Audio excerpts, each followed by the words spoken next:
আপনাদের এবং আমাদের মৌরি ম্যাজিক চ্যানেলে জানাই সবাইকে স্বাগত। কি দরকার বাইরে গিয়ে এত টাকা খরচা করে বিরিয়ানি খাওয়ার, যখন আপনারা এত সহজ পদ্ধতিতেই বাড়িতে বানিয়ে ফেলতে পারবেন। চলুন তাহলে আজকে বাড়িতে বানানো যাক বিরিয়ানি। শুধু বিরিয়ানি নয়, হান্ডি বিরিয়ানি। হান্ডি বিরিয়ানি বানানোর জন্য প্রথমে এখানে আমরা চিকেনটা রেডি করে নেব। চিকেনটা হলুদ এবং নুন দিয়ে ভালো করে ম্যারিনেট করা ছিল, এবং মাথায় রাখতে হবে মিডিয়াম টু লো হিট ফ্লেমে আমাদের এটা ভাজতে হবে। চিকেন ভাজা হয়ে গেলে আমরা সেটাকে সাইড করে তুলে দেবো। এরপরে আমরা আলুগুলোকে ভেজে নেব। আলুগুলো আগে থেকেই ফুড কালার এবং নুন দিয়ে সেদ্ধ করা ছিল, যাতে কালারটা আসে। সে আলুগুলোকে এবার আমরা ভেজে তুলে নেব। এরপর আমরা কড়ার মধ্যে তেল দিয়ে তার মধ্যে দুটো তেজপাতা, এলাচ এবং লবঙ্গ দিয়ে দেবো। তার মধ্যে আমরা দিয়ে দেবো গ্রেট করা পেঁয়াজ। পেঁয়াজ অ্যাড করার পর ভালো করে পেঁয়াজটাকে ভেজে নিয়ে তার মধ্যে আমরা দিয়ে দেবো হলুদ গুঁড়ো, লঙ্কা গুঁড়ো, দিয়ে দিচ্ছি ধনে জিরে গুঁড়ো। মশলা কষিয়ে নেওয়ার পরে তার মধ্যে আমরা অ্যাড করে দেবো 1 বাটি মতো টক দই ফেটানো।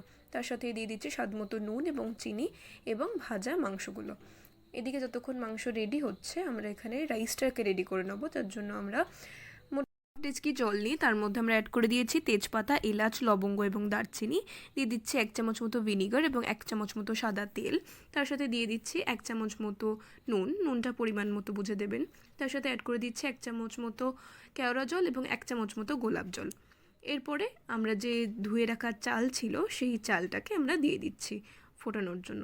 এখানে আমরা একটা মাটির হাঁড়ির মধ্যে কলাপাতা দিয়ে তার মধ্যে আমরা ভাতটা, যেটা 80% মতো ফুটিয়েছি, তার মধ্যে চিকেন যেটা আমরা কষে রেখেছিলাম এবং বেরেস্তা আলু দিয়ে লেয়ার বানিয়ে নেবো দুটো, এবং তার উপর ছড়িয়ে দেবো দুধটা আমরা কেশর ভিজিয়ে রেখেছিলাম।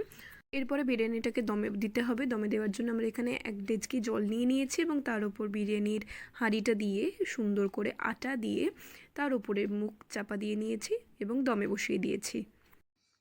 এরপর 20 মিনিট মতো দম দিয়ে নিলেই আমাদের এখানে হান্ডি বিরিয়ানি রেডি।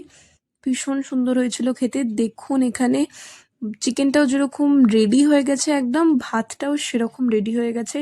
চাল কিন্তু একদমই শক্ত ছিল না, ইভেন আলুও একদমই শক্ত ছিল না। ভীষণ সুস্বাদু হয়েছিল খেতে।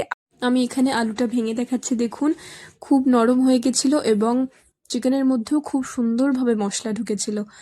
আর বিরিয়ানিটা তো দেখতেই পাচ্ছেন, যেরকম সুন্দর দেখতে হয়েছে সেরকম সুন্দর খেতে হয়েছিল। আপনারাও কিন্তু বাড়িতে এরকমভাবে বানিয়ে খেয়ে দেখতে পারেন। আপনাদেরও আশা করছি ভীষণই ভালো লাগবে। আজকের জন্য এইটুকুই। দেখা হচ্ছে পরের ভিডিওতে।